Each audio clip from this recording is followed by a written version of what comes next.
یہ 10 جنوری 1975 کا میرے پاس یہ ایک رقعہ ہے موجود لکھا ہوا.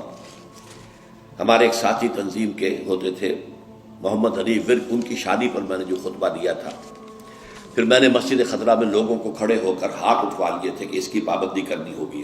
انہوں نے ہاتھ اٹھائے تھے. اس میں میں نے اس کو شامل نہیں کیا تھا. یہ جہیز کا معاملہ جو ہے یہ ذرا ہمارے معاشی نظام کے ساتھ وابستہ ہے. اس میں کوئی ڈیمانڈ اینڈ سپلائی کا معاملہ بھی ہے. یہ آسانی سے ختم ہونے والی لعنت نہیں ہے.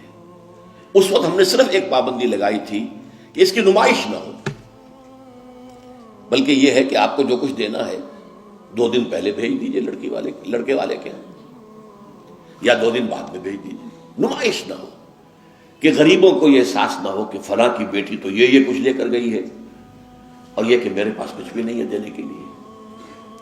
یہ جو احساس محرومی ہے آپ نوٹ کیجئے.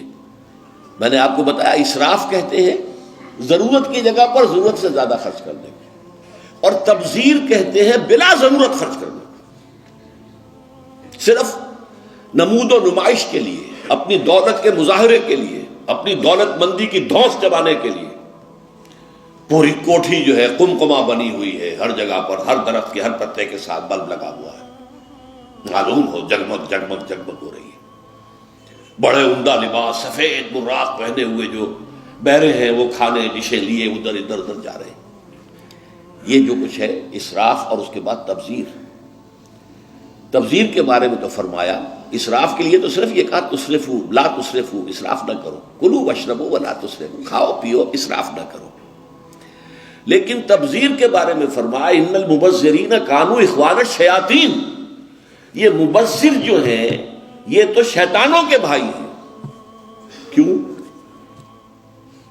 کافی عرصے تک میرا ذہن اس پر اڑا رہا کیوں تشبیہ دی گئی.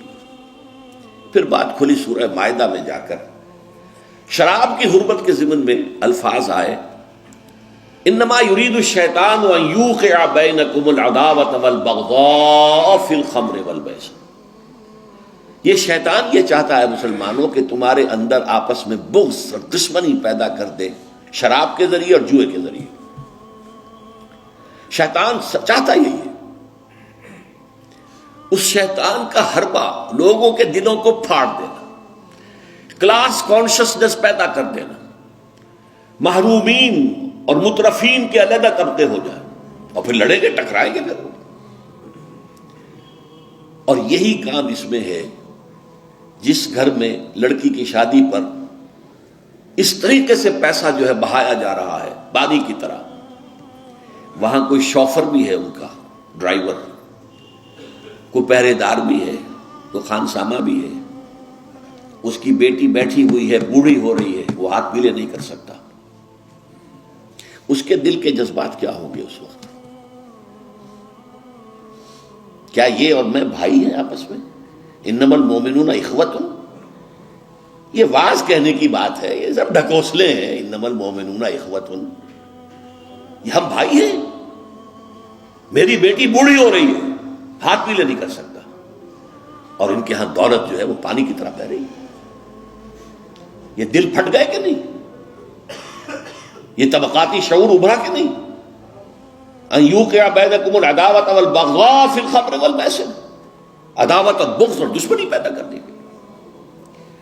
بہرحال 5ویں چیز میں عرض کر رہا تھا جہیز. اس زمن میں چونکہ ایک بہت بڑا مغالطہ ہمارے ہاں لوگوں نے پیدا کر دیا ہے، حضرت فاطمہ رضی اللہ تعالی عنہا کے جہیز کا ذکر کر کے. اسلام میں قطعاً کسی جہیز کا کوئی تصور نہیں. جو میں کہہ چکا ہوں فلسفہ یہ ہے لڑکی والے پر کوئی 1 پیسے کا بوجھ نہیں آنا چاہیے.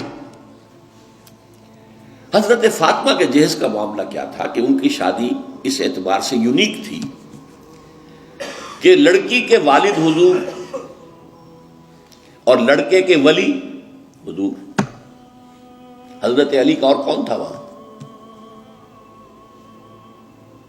اب حضور نے پوچھا علی تمہارے پاس کچھ ہے مہر دینے کو؟ مہر تو دینا ہوگا نا، مہر تو لازم ہے. انہوں نے صاف ہاتھ چھاڑ دیے اپنے کہ میرے پاس تو کچھ بھی نہیں ہے. تو فقراء صحابہ میں سے تھے، جیسا کہ میں نے آپ کو بتایا ابھی.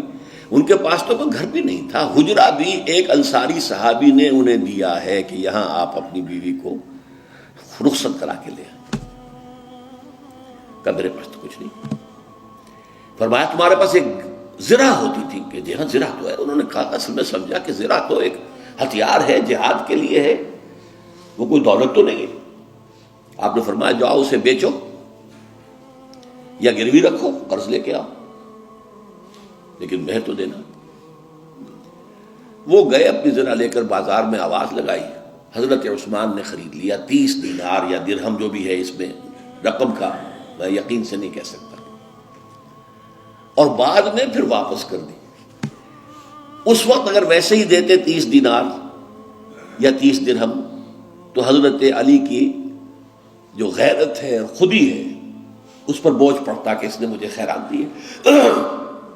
اس وقت تو خرید لی تاکہ کوئی بوجھ نہ ہو، میں نے زرہ بیچی ہے، پیسے لیے، بعد میں واپس کر دی ہدیۃً کہ یہ آپ کی زرہ واپس۔ وہ لا کے حضور کے سامنے پیسے رکھ دیے گئے۔ حضور نے کچھ تو گھر کے اندر بھجوائے کہ فاطمہ کے لیے کوئی خوشبو، کوئی تیاری، کوئی اچھے کپڑے کو بنائے، اور باقی سے وہ سامان بنا دیا۔ ایک گدا جس میں کھجور کی چھال بھری ہوئی تھی، 2 تکیے کھجور کی چھال کے، ایک مشکیزہ پانی لانے کے لیے کنویں سے، ایک چکی جو یا گندم جو بھی ہوگی پیسنی ہوگی، 1-2 بالوئی سے برتن، بس یہ ہے جہیز۔ اور یہ حضرت علی نے جو مہر کی رقم پیش کی تھی اس میں سے حضور نے بنا کر دیا۔ وہ رقم جو ہے حضرت فاطمہ کا حق تھا نا، مہر تو لڑکی کا حق ہے، اسی کے گھر کا سامان بنا دیا۔ اپنے پاس سے حضور نے 1 پیسے کی کوئی شے نہیں لی۔ اس کے لیے یہ بھی دلیل نوٹ کر لیجئے کہ حضور کی اور بھی تو بیٹیوں کی شادی ہوئی کہ نہیں۔ حضرت عثمان کے گھر میں 2 بیٹیاں گئی ہیں حضور کی۔ پہلی بیٹی تو خیر مکے میں گئی تھی، ابھی شاید وحی کا آغاز بھی نہ ہوا ہو، میں یقین سے تو نہیں کہہ سکتا، ہو سکتا ہے کہ حضور کی نبوت کے ظہور سے پہلے شادی ہوئی ہو سکتا ہے، ممکن ہے، لیکن ایک شادی تو مدینے میں ہوئی ہے۔ اور حضرت عثمان کا گھر بھرا ہوا، ہر شے کا سامان موجود ہے، سامان جگہ موجود ہے، کسی جہیز کا کوئی تذکرہ ملتا ہے؟ تو یہ جہیز نہیں تھا، یہ خالص ہندوانہ تصور ہے۔ اور اس کی وجہ کیا ہے؟ وجہ یہ ہے کہ ہندوؤں میں لڑکی جو ہے، بیٹی جو ہے، وہ وارث نہیں ہے، اسے وراثت میں کوئی حصہ نہیں ملتا، لہذا جب اسے گھر سے رخصت کر رہے تو وہ دان دہیج، یعنی یہ ایک خیرات ہے جو دے رہے ہیں، لڑکی کا حق کوئی نہیں ہے۔ بلکہ راجپوتوں وغیرہ میں تو ہندوؤں کے اندر آپ کو معلوم ہونا چاہیے، لڑکا بھی صرف بڑا لڑکا وارث ہوتا تھا تاکہ زمین کے ٹکڑے نہ ہوں۔ 10 مربع ہیں تو 10 مربع ہی جائیں گے، چھوٹے بھائی بھی اس کے کمی کاری ہوتے تھے، بس ان کا کوئی حق نہیں۔ یہ اس اپنی فیوڈلزم کو برقرار رکھنے کے لیے، ورنہ 10-12 بچے ہو گئے، تقسیم ہو گیا تو فیوڈلزم تو ختم ہوا۔ پھر ہندوؤں کے ہاں تو یہاں تک کہ لڑکی کا تو خود سوال ہی پیدا نہیں ہوتا کہ اس کا کوئی حق ہو، تو اسلام نے حق دیا ہے، لیکن یہ ہے کہ اس کا حق ہے، باپ فوت ہوگا اس کی وراثت میں سے حصہ اسے ملے گا، مما قل منہ او کثر، چاہے زیادہ ہو چاہے کم ہو، فریضۃ من اللہ، اللہ کی طرف سے فرض ہے، یہ لازم ہے۔ ماں فوت ہوگی، ماں کے اگر کوئی ہے وراثت ہے، اس میں سے بیٹوں کو بھی بیٹی کو بھی حصہ ملے گا۔ لہذا یہ ہندوانہ تصور جو جہیز کا ہے، ویسے تو یہ کہ سرکاری سطح پر تو اگر اس کی کوئی مہم چلے اور محنت ہو اور جدوجہد ہو تو اس کی جڑ کاٹی جا سکتی ہے، لیکن بہرحال ہم نے جو عہد لیا تھا اور جس پر کہ ہم نے پابندی کرائی ہے وہ یہ ہے کہ کم سے کم اس کی نمائش نہ ہو، دکھایا نہ جائے، تاکہ یہ کہ وہ کچھ محرومی کا تصور جو ہے لوگوں کے اندر پیدا نہ ہونے پائے۔